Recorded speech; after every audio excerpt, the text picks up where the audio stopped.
John 7:29.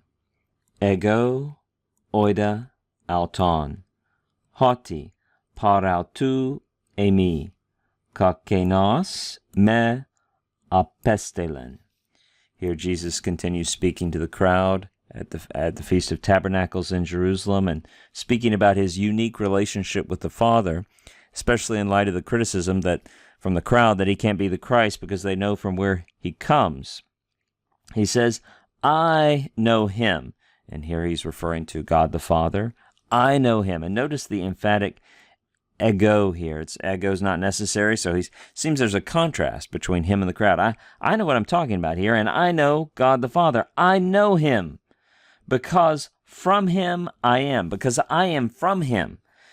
And that one sent me. Very emphatic sort of restatement of the same idea twice there.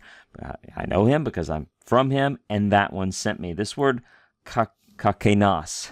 Do you know what that is?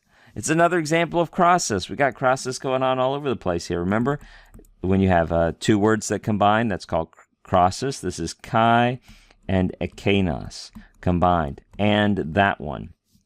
Notice where they combine. It's marked with a koronos, with what's called a crown, a koronos, a grammatical crown.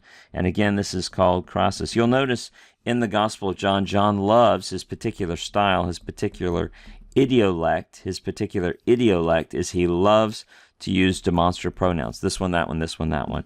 But in English, final English translation, it's usually, the translators will prefer a personal pronoun because it will sound a little cumbersome to use the demonstrative that much in English.